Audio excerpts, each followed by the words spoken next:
Welcome back, Guardians.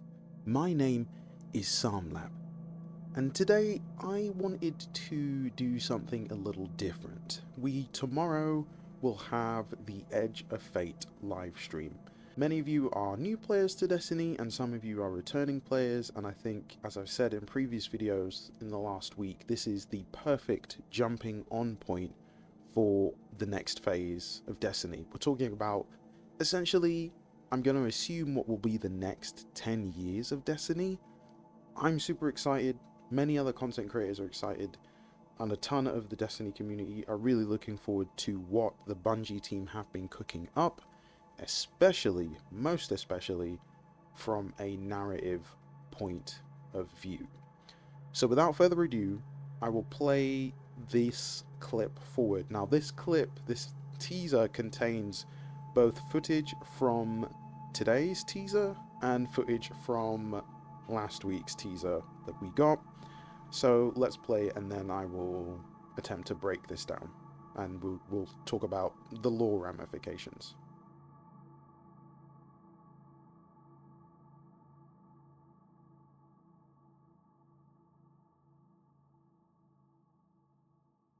Okay, so this is really interesting because there is a lot in this teaser. There's a lot to unpack here, and so let's get into it. So the first image we're looking at here right now already is the image of the Emissary, and she is on this new planet, and we have no idea, or we have some idea of what this planet is. And according to several teasers we've had, this planet is Kepler 15b. Now, Kepler 15b exists in the Kepler 18f6 system, which is a system that has a Earth-sized planet that is a similar distance from its sun as our Earth is from our sun. This is a big deal because it could spell the next location for where we will go in Destiny and what might happen. In this image here, we see that the Emissary she's by some kind of rocks formation, and there's this huge, I'm going to assume, monolith cloud. There's no way for me to zoom into this, otherwise I would, unless there is, and no, there isn't. Okay. I would have had to have checked that out and figured that out at some other point. But curiouser and curiouser is the fact that we have this monolith and we don't know what it is. It's a giant cloud of some sort. It has come from who knows where, and we have the opportunity to see it. Now, in the distance, I want to point out, around the base of this, what looks like, I'm going to call it a tornado. We're going to call it a giant dust cloud. To the right are these shapes. Some kind of oval shape. It's shiny because the light that's coming from wherever this is to the left of the Emissary of Orin, it's being hit by that light. And I want to move a couple of frames forward. I will note that as she stood here, there are water droplets that are lifting from the planet's surface and rising, which is what leads us into this next clip. So we see here, we can see more water droplets lifting up, and then as we go further along, there are a lot more, and now I'm going to assume under the surface of the water, and the Emissary is floating above it. We hang on these water droplets and this viewpoint for quite a while. I don't know what significance water means. It could mean that this planet is viable for life, and from a NASA space exploration point of view, it's important for us to know in Destiny that this place can grow life. Why the water is rising to above the surface and up into the air, we don't know. There's no indication of what that might be. We can't really make out what this formation is here at the bottom right of the screen. All bets are off in terms of what everybody thinks. So if you have some idea as to what this could be here in the bottom, definitely leave a comment in the comment section down below. So now we go back into the previous teaser. Okay, and I think that this makes sense in terms of trajectory, which is why I put them in the backwards order, because we had this first and then we received this. I'm guessing based on the way she's moving, because at the start of this clip it looks like she is higher up. There's a slope here and she's making her way downtown, and then we get to this next shot which is a little more close up, and right, we can see these monoliths that I spoke about that are floating. I keep calling them monoliths. They might be some sort of homing beacon or like water refinery or some kind of mineral collection or filtration system. I have no idea what they do, and that they have this symbol on it. Orin is moving, the emissary is moving forward toward something. Now we have no idea based on this shot what she's moving toward. Obviously we get a close-up later on letting us know, oh okay, yep, it is definitely the emissary, and we know that for a fact because this is her. These are the clothes that she wears, this is the pattern. She was awoken, and there's this whole play on grey, this bluish grey, and then dark. I'm going to assume representation of darkness and the idea of taking power, light and dark coexisting in one phase. Now, one of the things I also want to point out is the fact that there are human ships on the surface of this world. Now, based on what I want to say is the design of the landscape, this almost like ravine or dip in the valley would lead me to believe that for a long time ago there was probably water on the surface here, and this ship would have been floating on the surface. Now this is a human ship, so we know for a fact, just based off of this image, that humans have been on this planet if they aren't still there. To the left over here, I also want to point out that this is either a rocky surface, the other side of a rock. Now remember, we saw the huge monolith in this previous shot right here. Now this could be a rock or a cliff, some kind of jagged shape in the middle of this area that she's in, or this is like all the water that's been rising up gathered into one like huge cyclone and it's just spinning around in a circle. We get no evidence of that in movement per se here. We see these floating.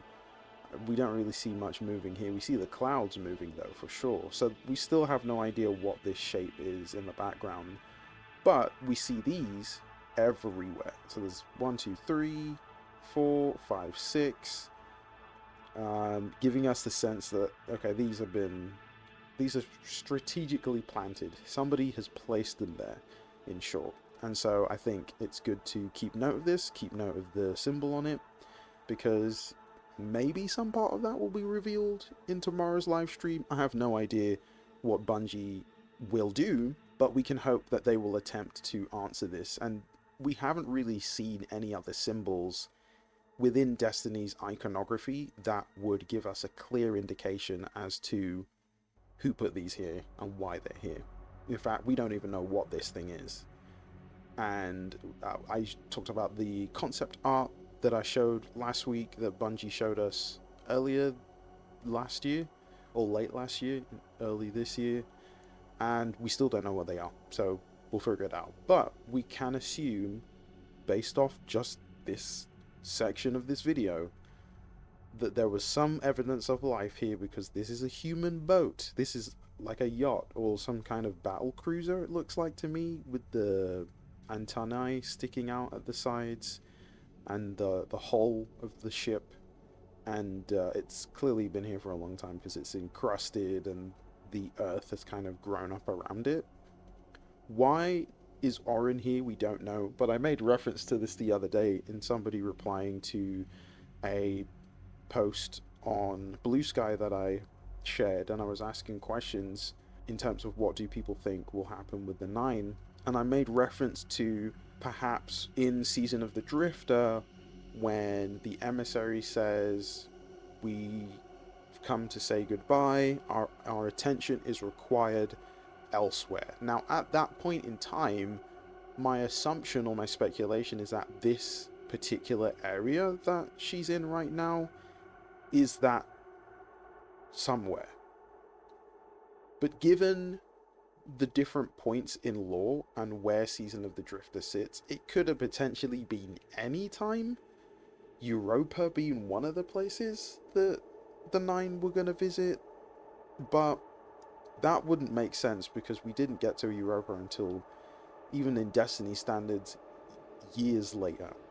So I'm going to assume that this is the place.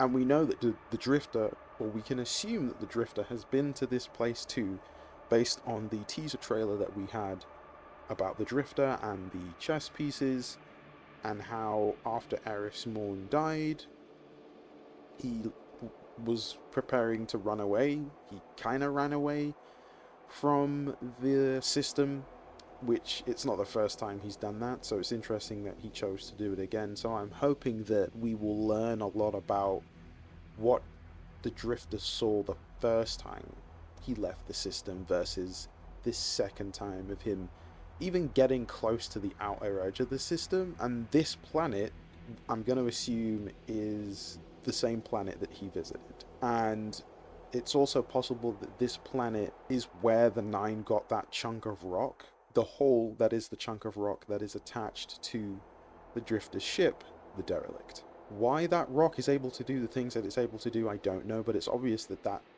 rock is a part of a grander test, and maybe we can assume that this planet has been occupied by the Nine for some time, that the Nine have been here experimenting. It's possible, I'm just speculating, that this is also the place the Jovians come from, which is essentially, or could be, what Xur is. We still don't know. There's lots more questions to figure out in terms of what all that means, and who Xur really is, and where he came from, and why was he brought back to life, and why does he have weird appendages sticking out of his face. So these are my thoughts in terms of this teaser and what it means collectively. I'm going to assume that tomorrow or maybe later today, Bungie will drop another teaser. Maybe. They like to do things like that. I would say they've kept their cards really close to the chest this time, especially the narrative team. I would say there's been no hints. Probably because most of the hints that we need are already within Destiny and already within the Drifter and the story of the Nine and Season of the Drifter and Trials of the Nine and Invitations of the Nine and everything to do with the Nine and more.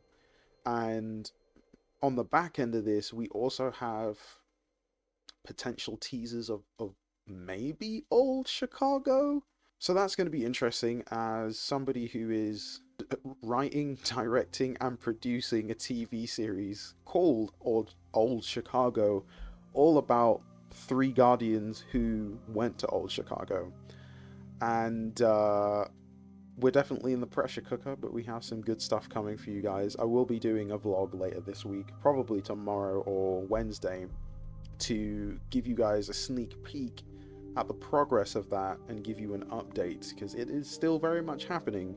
But I am in the process of expanding the team and hoping that we'll be able to get some more people in so that we can do things quickly and iterate with a better schedule. So if you're a creative or you do 3D animation of anything of that sort and you're interested, leave a comment below. Or if you're a writer too, leave a comment below. I've already started scripting episode 2, and so I'm pretty excited about that. That's all I have for you for this video. Potentially going to be streaming the live stream from Bungie tomorrow to give my take in real time, or maybe just watch it all, make my notes, and then react. We'll see how it goes, and we'll see what my day looks like. Tomorrow is quite a busy-ish day in the morning. I hope that you have enjoyed watching and listening to today's video. If you have any questions or comments, be sure to leave a comment below and give this video a like, subscribe, and click the bell to find out when my next lore video goes live. Remember that no matter what you're facing at this moment in time, you can do all things. Stay safe and Godspeed.